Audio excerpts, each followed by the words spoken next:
Hello friends, my name is Akshay Maurya. आप सबका स्वागत है आपके अपने एग्जाम गुरु यूट्यूब चैनल पर, जहां पर हम आपको डेली करंट अफेयर के इंपॉर्टेंट क्वेश्चंस करवाते हैं जो आपके गवर्नमेंट एग्जाम के लिए काफ़ी ज़्यादा इंपॉर्टेंट होते हैं। सो आज है 27 मार्च 2022 और 27 मार्च 2022 के जितने भी इंपॉर्टेंट करंट अफेयर से रिलेटेड क्वेश्चंस हैं वो मैं आपको इस वीडियो में करवाऊंगा। उनके रिगार्डिंग आपको बैकग्राउंड नॉलेज भी दूंगा ताकि आप उन क्वेश्चंस को अच्छे से याद कर पाएं। लास्ट में आपके लिए क्वेश्चंस भी है जिसका आंसर आप मेरे को कमेंट सेक्शन में जरूर देंगे। इस सेशन की पीडीएफ आपको हमारे टेलीग्राम चैनल पर मिल जाएगी, जिसका लिंक आपको डिस्क्रिप्शन बॉक्स पर मिल जाएगा। तो चलिए सेशन को शुरू करते हैं एक मोटिवेशन कोट के साथ। हमेशा याद रखना, बेहतरीन दिनों के लिए बुरे दिनों से लड़ना पड़ता है। अगर आपने सुनी हो कि हर अंधेरे के बाद एक उजाला जरूर आता है, और उजाले का कोई इंपॉर्टेंस नहीं है अगर अंधेरा ना हो तो बुरे दिन आए हैं तो उनसे आप लड़ें, उनसे आप सीखें और बेहतरीन आप निखर के आए, ताकि आप बुरे दिन के बाद अच्छे दिन को एंजॉय करें। अगर बुरे दिन है तो आप मेहनत करेंगे, आप उस वक्त हार नहीं मानेंगे तो अच्छे दिन भी जरूर आएंगे। हर बुरे दिन के बाद एक अच्छा दिन जरूर आता है, इस चीज को आप ध्यान रखेंगे। तो चलिए पहला क्वेश्चन आपकी स्क्रीन पर। पहला क्वेश्चन, डन एंड ब्रैडस्ट्रीट के अंतरराष्ट्रीय सलाहकार बोर्ड में किसे शामिल किया गया? Who was inducted into the international advisory board of Dun and Bradstreet? तो इसका सही आंसर आपका हो जाएगा रजनीश कुमार। रजनीश कुमार को जो है वो इंटरनेशनल एडवाइजरी बोर्ड में शामिल किया गया है, तो आप इसको ध्यान रखेंगे। तो चलिए एग्जाम से रिलेटेड इंपॉर्टेंट फैक्ट्स हम देख लेते हैं इस क्वेश्चन के रिगार्डिंग। रजनीश कुमार सर जो हैं वो स्टेट बैंक ऑफ इंडिया के पूर्व चेयरमैन रह चुके हैं और इनको डन एंड ब्रैडस्ट्रीट के अंतरराष्ट्रीय रणनीति सलाहकार बोर्ड में शामिल किया गया है। अगर मैं इनकी बात करूं तो इन्होंने HSBC Asia Pacific, L&T infotech, hero MotoCorp और भारत पे में निदेशक के रूप में भी इन्होंने काम किया है। तो अगर स्टेट बैंक ऑफ इंडिया के मुख्यालय की बात करूं तो वो कहाँ है? मुंबई। अगर वर्तमान चेयरपर्सन की बात करूं तो वो है दिनेश कुमार खारा। और अगर स्थापना की बात करूं तो वो थी 1955 में इसकी स्थापना हुई। तो चलिए अगले क्वेश्चन की तरफ चलते हैं। अगला क्वेश्चन है, किस कंपनी ने न्यू बैंक एवल फाइनेंस का अधिग्रहण किया? Which company acquired Neo Bank Aval Finance? तो इसका सही आंसर आपका हो जाएगा ओला। ओला कंपनी ने जो है नियो बैंक को एक्वायर किया है, उसको खरीदा है। तो चलिए इसके बारे में इंपॉर्टेंट फैक्ट्स देख लेते हैं। तो ओला जो है वो भारत राइड हेलिंग स्टार्टअप है और इसने जो है नियो बैंक प्लेटफॉर्म को अधिग्रहण किया है। और इसने अपना ये अधिग्रहण जो किया है उसमें अपने बैंक की जो प्लेटफॉर्म है उसको बढ़ाने के लिए, अपनी बैंकिंग जो सुविधाएं हैं उसको बढ़ाने के लिए जो है इस बैंक को एक्वायर किया है। सो अगर मैं बात करूं तो इस डील की, तो ये $50 मिलियन की डील हुई है और ओला की तरफ से इसके रिगार्डिंग कोई भी बात निकल के नहीं आई है। और ये जो बात निकल के आई है मनी कंट्रोल के द्वारा निकल के आई है। सो इसमें जो है ओला ने एवल फाइनेंस के 9% की हिस्सेदारी खरीदी है। ओला कंपनी की अगर वर्तमान CEO की बात करूं तो वो है भावेश अग्रवाल। मुख्यालय की बात करो तो वो है बेंगलुरु। और स्थापना कब हुई थी? स्थापना हुई थी 2010 में। तो चलिए अगले क्वेश्चन की तरफ चलते हैं। अगला क्वेश्चन है, रिजर्व बैंक इनोवेशन हब के पहले अध्यक्ष कौन बने? Who become the first chairman of reserve bank innovation hub? तो इसका सही आंसर आपका हो जाएगा कृष गोपाल कृष्ण। ये जो हैं ये पहले चेयरमैन बने हैं जो कि रिजर्व बैंक इनोवेशन हब के। तो चलिए इनके बारे में इंपॉर्टेंट फैक्ट देख लेते हैं। सो ये पहले चेयरमैन बने हैं इस हब के। तो मैं इनकी बात करूं तो ये IT कंपनी इन्फोसिस के जो हैं सह संस्थापक रह चुके हैं, को फाउंडर। और ये अभी फिलहाल जो है वर्तमान में विलेज स्टार्टअप के चीफ मेंटर भी हैं। अगर RBI के मुख्यालय की बात करूं तो वो है मुंबई। स्थापना कब हुई थी? 1935। वर्तमान गवर्नर कौन है? शक्तिकांता दास। तो चलिए अगले क्वेश्चन की तरफ चलते हैं। अगला क्वेश्चन है, नाटो के महासचिव जेंस स्टोल्टेनबर्ग का कार्यकाल कब तक बढ़ाया गया? How long was the tenure of the NATO secretary general Jens Stoltenberg extended? तो इसका सही आंसर है आपका 1 साल। 1 ईयर तक जो है इनका टेन्योर बढ़ाया गया है as a NATO secretary general. तो इनके बारे में इंपॉर्टेंट फैक्ट्स देख लेते हैं। अगर मैं नाटो की बात करूं तो उसकी फुल फॉर्म क्या है?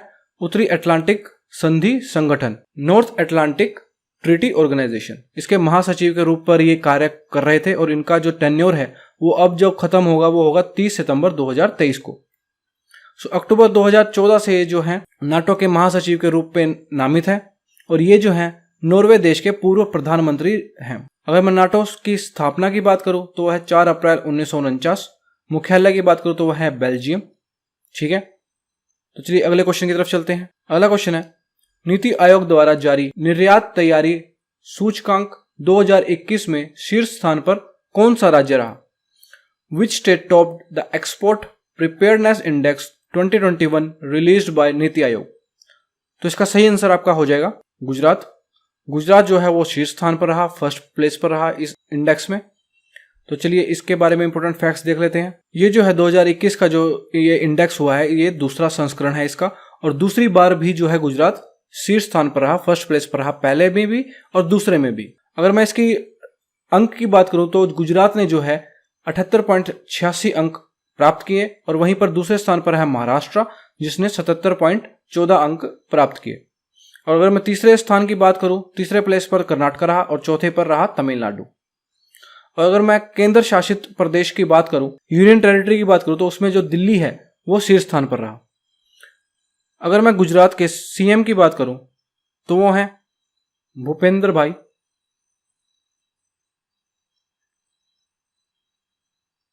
पटेल। अगर गवर्नर की बात करूं तो वो हैं आचार्य देवव्रत। इसको आप याद रखेंगे। तो चलिए अगले क्वेश्चन की तरफ चलते हैं। अगला क्वेश्चन है, रक्षा मंत्रालय में सलाहकार के रूप में किसे नियुक्त किया गया? Who has been appointed as the adviser in the defence ministry? तो इसका सही आंसर आपका हो जाएगा विनोद जी खंडारे। विनोद जी खंडारे जो हैं ये एडवाइजर बने हैं डिफेंस मिनिस्ट्री के। तो चलिए इनके बारे में इंपॉर्टेंट फैक्ट्स देख लेते हैं। सो ये जो है लेफ्टिनेंट जनरल रह चुके हैं, और इनको जो है रक्षा मंत्रालय में एज अ सलाहकार के रूप में नियुक्त किया है। ये जो है रक्षा सचिव जो है हमारे डिफेंस सेक्रेटरी, उनके साथ मिलकर देश के लिए जो जनादेश रणनीतियां हैं उनमें इनपुट देंगे। रक्षा रणनीति, तत्परता और संबंधित गतिविधियों जैसे अंतर्राष्ट्रीय रक्षा निगम, समुद्री रक्षा और रक्षा संस्थान के संबंधित मामलों में ये सलाह देंगे रक्षा सचिव के साथ मिलकर। अगर मैं इनकी बात करूं तो 2018 में इन्होंने रिटायरमेंट ले ली थी अपनी इंडियन आर्मी से, और 2015 से लेकर 2018 तक ये रक्षा खुफिया एजेंसी के महानिदेशक भी रह चुके हैं, डिफेंस इंटेलिजेंस एजेंसी के। चलिए अगले क्वेश्चन की तरफ चलते हैं। अगला क्वेश्चन है, किस राज्य की पुलिस ने भारतीय सेना के लिए सुरक्षा कवच 2 अभ्यास आयोजित किया? Which state police conducted the सुरक्षा कवच 2 exercise for the Indian army? तो इसका सही आंसर आपका हो जाएगा महाराष्ट्र। महाराष्ट्र ने जो है ये एक्सरसाइज कंडक्ट जो करवाई है इंडियन आर्मी के लिए। तो चलिए इसके बारे में इंपॉर्टेंट फैक्ट्स देख लेते हैं। ये जो अभ्यास है ये पुणे शहर में आयोजित किया गया। इस अभ्यास में भारतीय सेना के आतंकवाद रोधी task force CTTF, Maharashtra police के आतंकवाद रोधी दस्ते और उसके साथ साथ त्वरित प्रतिक्रिया टीम QRT, डॉग स्क्वाड और दोनों एजेंसी के बम निरोधक टीम जो है इसमें इन्होंने भागीदारी की है। और अगर मैं इसकी बात करूं, कवच 2 अभ्यास की जो मुख्य उद्देश्य है वो क्या है? पुणे में किसी भी आतंकवादी कार्यवाही का मुकाबला करना। सो अगर मैं महाराष्ट्र के CM की बात करूं तो वह है उद्धव ठाकरे।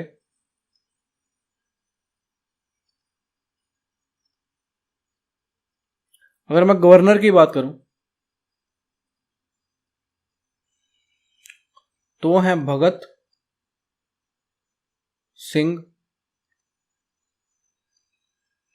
कोश्यारी। तो इसको आप याद रखेंगे और कमेंट सेक्शन में आप जरूर बताएंगे कि महाराष्ट्र राज्य की राजधानी क्या है। तो चलिए अगले क्वेश्चन की तरफ चलते हैं। अगला क्वेश्चन है, फीफा विश्व कप 2022 की स्पॉन्सरशिप किस कंपनी ने हासिल की? Which company won the sponsorship of FIFA world cup 2022? तो इसका सही आंसर है आपका बायजूस। बायजूस जो है इसने स्पॉन्सरशिप जो है वो जीती है फीफा वर्ल्ड कप 2022 की।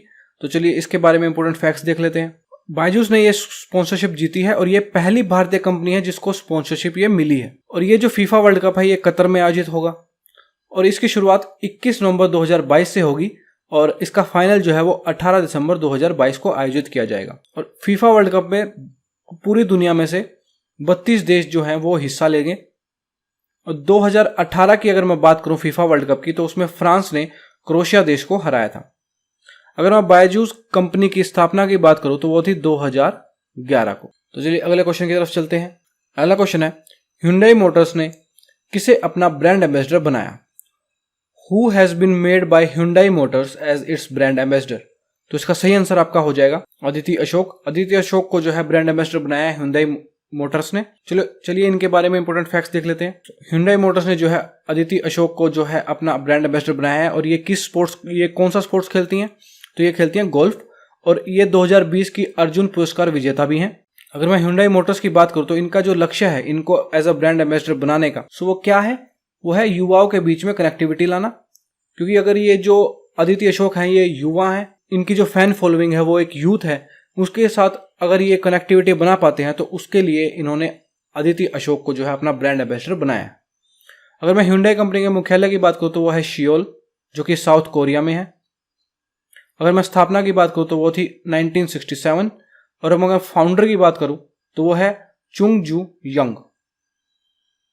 तो चलिए अगले क्वेश्चन की तरफ चलते हैं। अगला क्वेश्चन है, किस खेल से संबंधित खिलाड़ी एशले बार्टी ने संन्यास लेने की घोषणा की? Which sports player Ashleigh Barty announced her retirement? तो ये किस खेल से थी? तो इसका सही आंसर आपका हो जाएगा टेनिस। टेनिस के ये स्पोर्ट्स पर्सन है। तो चलिए इनके बारे में इंपोर्टेंट फैक्ट्स देख लेते हैं। सो ये जो हैं ये ऑस्ट्रेलिया देश की जो स्पोर्ट्स पर्सन है और ये टेनिस खेलती हैं, टेनिस खिलाड़ी हैं, और इन्होंने 25 साल की उम्र में जो है अपने संन्यास की घोषणा कर दी। सो अगर मैं इनके करियर की बात करूं तो इन्होंने 2019 में फ्रेंच ओपन, 2021 में विंबलडन और 2022 में ऑस्ट्रेलियन ओपन, ये तीनों के तीनों जो ग्रैंड स्लैम हैं वो वुमेन्स सिंगल जो है उसमें इन्होंने खिताब जीता है। और अगर मैं 2014 से 2016 की बात करूं तो उस बीच में इन्होंने टेनिस से ब्रेक लिया था, और उस दौरान इन्होंने अर्थ पेशेवर क्रिकेट भी खेला है, सेमी प्रोफेशनल क्रिकेट। तो चलिए आगे बढ़ते हैं। सो ये है कल की क्लास के क्वेश्चन, जिसका आंसर आपको मेरे को कमेंट सेक्शन में देना था, जो कि आपने दिया, वेल डन। तो चलिए इनको आज डिस्कस करते हैं। Which countries mathematician Dennis Parnell Sullivan was awarded the Abel Prize? तो ये किस देश के थे? तो ये अमेरिका देश के हैं। तो चलिए आगे बढ़ते हैं। टीबी दिवस कब मनाया गया? तो टीबी दिवस मनाया जाता है 24 मार्च को। वर्ल्ड हेल्थ ऑर्गेनाइजेशन मनाती है। वर्ल्ड हेल्थ ऑर्गेनाइजेशन का जो हेडक्वार्टर है वो कहाँ है, ये आप मेरे को कमेंट सेक्शन में जरूर बताएंगे। पद्म भूषण पुरस्कार प्राप्त करने वाले पहले पैरा एथलीट कौन बने? तो ये हैं आपके देवेंद्र झाझरिया हैं। और ये किस स्पोर्ट्स से हैं ये आप मेरे को कमेंट सेक्शन में जरूर बताएंगे। ये किस स्पोर्ट्स के एथलीट हैं ये आप मेरे को कमेंट सेक्शन में जरूर बताएंगे। चलिए अगले क्वेश्चन की तरफ चलते हैं। तो ये है आज के क्वेश्चन, जिसका आंसर आप मेरे को कमेंट सेक्शन में देंगे। Which country participated in the Malaysia Bersama shield 2022 military exercise? अगला क्वेश्चन है आपका, इफ्को के जनरल इंश्योरेंस के एमडी और सीईओ कौन बने? When did Assam rifle celebrate its raising day? तो इन सब के आंसर आप मेरे को कमेंट सेक्शन में जरूर देंगे। पार्टिसिपेट करिए इस सेशन में, ताकि आप जो भी क्लास में आपको करवा रहा हूं आप उनके क्वेश्चन जो है वो रिकॉल कर पाए। मेरा यही मोटिव है कि जितना उसके उतना आपके क्वेश्चंस को रिकॉल करवाता रहूं, ताकि आप बार बार उसको रिवाइज करते रहें, ताकि एग्जाम में आप उन क्वेश्चंस को बिल्कुल ना भूलें और अच्छा अटेम्प्ट करके आए। सो अगर आपको ये वीडियो अच्छी लगी है, इन्फॉर्मेटिव लगी है, तो इस वीडियो को लाइक करना बिल्कुल ना भूलें। इस चैनल को सब्सक्राइब करें ताकि ऐसी वीडियो की जो अपडेट है वो आप बिल्कुल मिस ना करें। टाइमली आप क्लास देखें। आप हमारे साथ इंस्टाग्राम और टेलीग्राम पर भी जुड़ सकते हैं, जहां पर हम आपको पीडीएफ्स प्रोवाइड करते हैं। यहाँ पर काफ़ी बच्चे हमारे साथ जुड़े हुए हैं। आप हमारी एप्लीकेशन भी डाउनलोड कर सकते हैं, जहां पर हम आपको पीडीएफ भी प्रोवाइड करते हैं, और उसके रिगार्डिंग आपकी क्विजेस भी हम कंडक्ट करवाते हैं फ्री ऑफ कॉस्ट, ताकि आप अच्छे से प्रिपेयर करें। हमारा मोटिव है आपको प्रिपेयर करवाना करंट अफेयर्स के रिगार्डिंग, स्टैटिक जीके के रिगार्डिंग, ताकि आप एग्जाम में अच्छा परफॉर्म करें और आप अपना सिलेक्शन लें। सो मिलते हैं अगली क्लास में, तब तक के लिए पढ़ते रहिए। Have a nice day, good bye.